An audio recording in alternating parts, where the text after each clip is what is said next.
Recently, a theory surfaced on Reddit that blew the barriers off of the seedy worlds of Fight Club and Gotham. Our minds absolutely exploded, and now we're here to share these thoughts with you.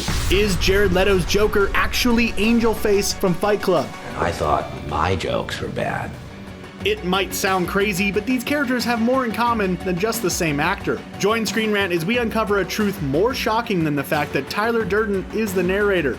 While we answer this big what if, go ahead and click on the subscribe button and hit the bell to join our notification squad. You'll become the first to know of all the latest theories posed by ScreenRant. Now hold on to your hat and watch those valuables. It's going to be a bumpy ride.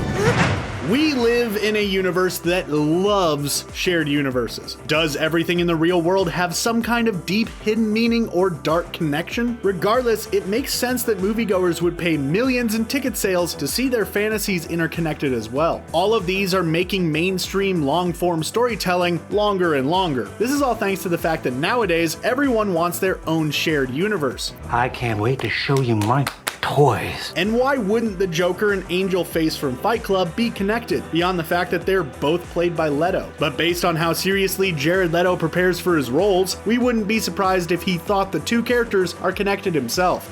You wanna know how I got these scars?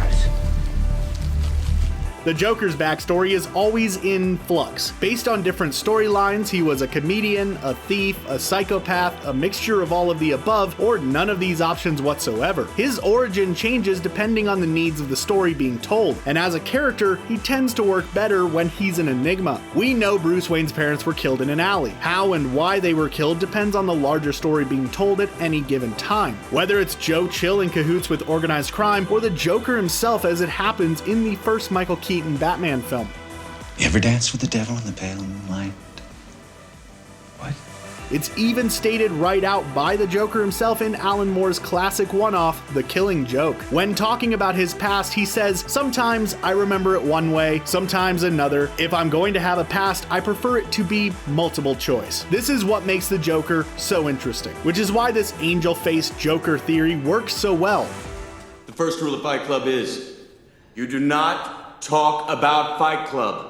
As we said before, this theory showed up on Reddit in a post by user Anonymous Rebel 2 years ago. The first reaction was by user Magus Opus, who aptly replied, "So everybody's always wondering, how did you get these scars?" And you know what I tell them? I tell them, I can't talk about it because you see, well, there's a rule. Angel Face was like unmolded clay when he gave himself to Tyler Durden's teachings when he joined Project Mayhem. Since Tyler Durden and the narrator are one and the same, this would make a strong impression on the very impressionable Angel Face. The kid sees Durden's chaos. He observes the unpredictable and high-functioning level of insanity within the narrator that garners him his own group of loyal followers. As long as he sticks to his message, even if that message is no message whatsoever, he could unite a group of anarchists and punks towards a common goal. And Leto's Joker has lines that wouldn't be out of place in one of Tyler Durden's speeches to his own followers. Like when Mr. J asks Harley Quinn, "Would you die for me? That's too crazy. Would you live for me?"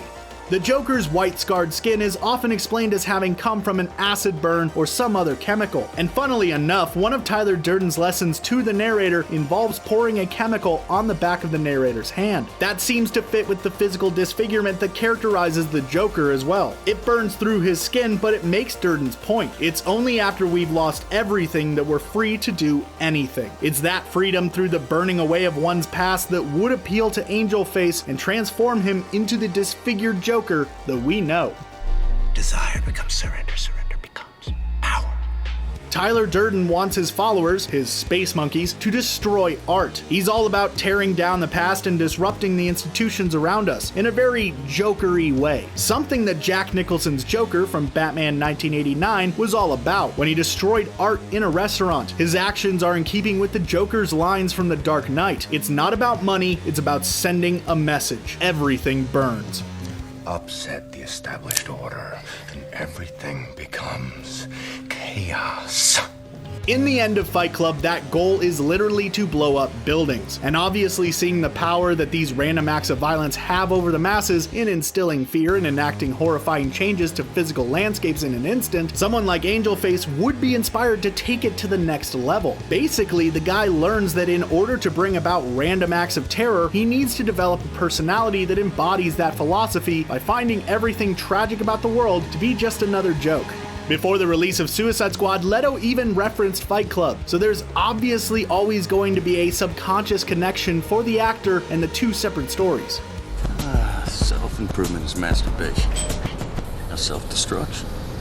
Love it or hate to love it, the DCEU is currently in a state of flux. Henry Cavill and Ben Affleck are seemingly done with the series, more or less, and a revolving door of actors and directors are taking the characters into unknown territory and continuity. After several years and millions of dollars worth of investment, Warner Brothers are trying everything to make their superhero series work. They're even planning 2 separate Joker stories. One is an origin story starring Joaquin Phoenix as a normal-looking guy named Arthur Fleck, who becomes the Clown Prince in a movie produced by Martin Scorsese and intended to be in the style of Scorsese's King of Comedy. And then Leto is set to return in a follow-up to Suicide Squad. So there's now going to be 2 separate Jokers. You might call that a crazy move on Warner Brothers' part, but it's just the kind of crazy the Joker would love. And it paves the way for the possibility that, hey, if these unique Joker stories can exist within the DCEU, why couldn't this connection between 1999's Fight Club and 2016's Suicide Squad exist? Get David Fincher to direct a Joker spinoff. His dark and moody visuals would be perfect for the character. And then take a page out of M. Night Shyamalan's book. Fans are still freaking out about the ending scene in 2016's Split when it was revealed the film is an indirect sequel to 2000's Unbreakable. Now these 2 films lead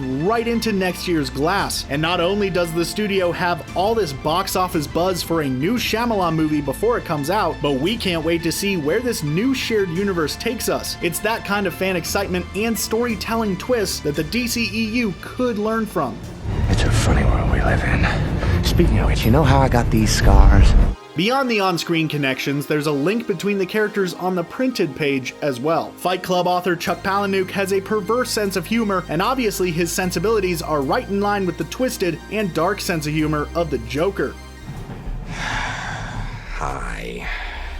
In Palahniuk's comic book sequel to Fight Club, Chuck has fourth wall-breaking conversations with the reader. They prove that Palahniuk's everything in the kitchen sink approach match up with the idea that Tyler Durden could be the main inspiration of a Joker-like character. And with Palahniuk's novels, he charts new courses and takes on new and disturbing ideas by connecting them to other stories. Palahniuk doesn't exactly have characters who reappear throughout his novels, but he enjoys exploring the same themes over multiple books. All deal differently with an internal battle over discovering who a person might be. In a similar way, every Batman tale involving the Joker is a new riff on the same theme of chaos versus order. See, madness, as you know, is like gravity. Even if you think all of this is just speculation and might be too crazy to be true, never be afraid to ask yourself, what if? Sir, the first rule of Project Mayhem is you do not ask. Right, okay. And that is the end of this theory. Do you agree with it, or do you have your own set of beliefs regarding the Jared Leto's Angel Joker connection? Are there any theories for other movies that you need to see explored? Let us know in the comment section below, because the first rule of Screen Rant is to talk about Screen Rant. So be sure to join us as we explore more crazy ideas and unbelievable connections that bring your favorite films and franchises together.